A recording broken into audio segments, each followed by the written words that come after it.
Hi, good evening, everybody. I did a lecture, I think, in the cafe about 2 years ago, and this is just a quick kind of add-on. So just a quick plug. If you want to see the first lecture, I think it's somewhere in YouTube. I actually beat my mother actually beat me in YouTube, but you can just check it out. And this is just a continuation of the work we're doing. First of all, thank you very much for having me over. And 20 slides in 20 seconds, really quick. One of the things we're doing in architecture is like, in terms of environmental architecture, is that we want to make sure that our buildings use as least amount of energy as possible. This drawing just shows you different roof shapes and how different roof shapes can actually draw air into your buildings or into your houses. And you notice the pitched roof on the upper right-hand side will actually draw air, allow you for better cross ventilation. Other things that we look at when you talk about cross ventilation is basic things, wherein if you don't have proper ventilation, as you see in the picture on top, and you create a heat sink on your ceiling, not allowing the hot air to dissipate, making your air conditioners work harder.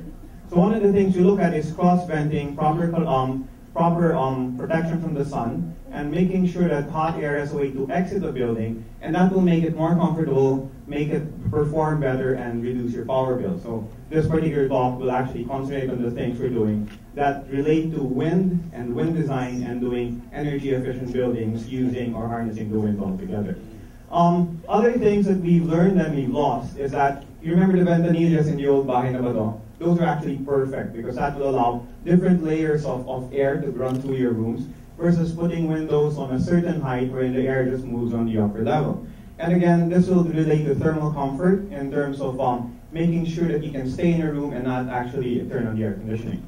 Other things we're doing, light shelving and sun shading. A sunshade, which is a protrusion in the building, will allow less light or sun to hit the building, making sure it's again comfortable and making your air condition work less, making you use less power. The thing underneath the air conditioning is something we've incorporated in a lot of our buildings now, which is called light shelving. And a light shelving basically it bounces the light from the shelf into the ceiling so that the light from the sun goes deeper into the building. So what happens is if you have lights along the window, you'll never turn on the lights along the window because the light penetrates the building deeper, and the comparison with the sun shading that you have here will allow it to become comfortable. And these are certain elements. And so in most of the stuff we're doing today, we actually look at wind, light shelving, and sun shading to make sure that the building will become as protected, as efficient, and as comfortable to stay in. And what the next slide will show is some of the work that we're doing. And one of them is the work we're doing in Paris, okay, which I wanted to share with you. Right? Eventually, sorry, this is skip the slide. The light shelf with the diagrams you see on top allows the light to go deeper into the building. So what we're doing today is we actually have two switches. One switch turns on all the lights along the windows. The other switch turns on the lights about 5 meters away from the window so that on a sunny day you don't turn on the lights along the window. It reduces your power bill. Right? This is the work we're doing in Paris. It's Paris State University for everybody who has never been there. Right? And what we're doing here is we're harnessing the wind into this building. And this the little diagram you see is a floor plan, where you see we're looking at the amihan and the habagat, the afternoon and morning sun, to make sure that the wind can hit the building, enter the double-loaded corridor, which you see in yellow, right, and allow the corridors, which are non-ventilated, non-air conditioned, non-lit, to become very comfortable in terms of a living space. Understanding, of course, that when you do school buildings, a lot of the learning is done outside the classroom in the corridors. Making the corridors as comfortable as possible really works. So what happens, the jog on the building actually allows the habagat to bounce into the building and then exit the building through. This is what the building looks like.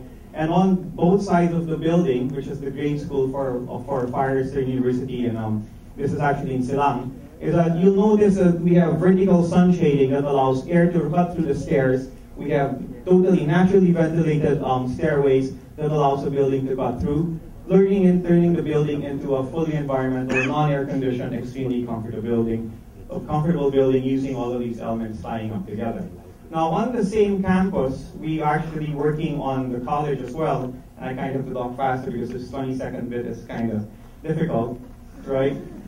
And within the college campus, we've actually adapted the same strategy in the master plan of the campus, as well as the design of the different buildings. The buildings that you see in pink and purple are actually the first buildings that we're building. They are jogged, they're separated so that you don't have this long corridor running through your classrooms. You allow the air to penetrate the building both in terms of the amihan and the habagat. And incorporating all of these different tools allow us to make really comfortable spaces in the corridors, which are naturally lit and naturally ventilated.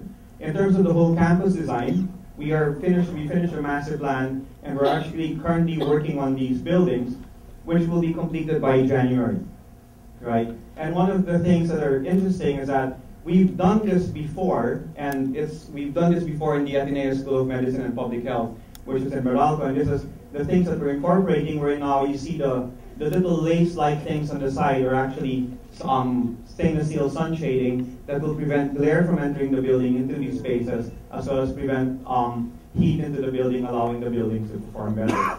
Using the same tricks, open air stairs, 1 meter thick ledges, allowing the air to run through. There will be misting during rains, but the students will not get wet, so they can walk in and out of this building throughout in a totally non-air conditioned, very energy efficient building.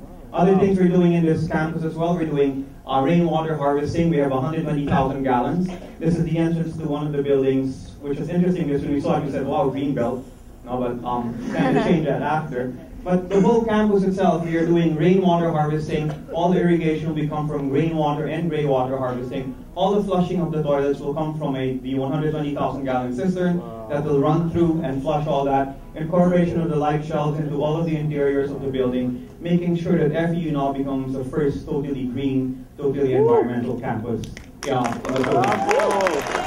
One of the things we also wanted to do, and I wanted to share this with you, is that I've been called the green architect, which is a label that I don't really advertise. The things we've been doing before, we've been doing throughout my 10 years of practice. But what is interesting is we are now currently doing the third LEED registered building, which is in Fort Bonifacio, which will become the most energy efficient building in the country. It's a LEED gold building, and hopefully everything we've learned from the schools, we are now transposing into the commercial realm. Thank you very much, and I hope you enjoyed it.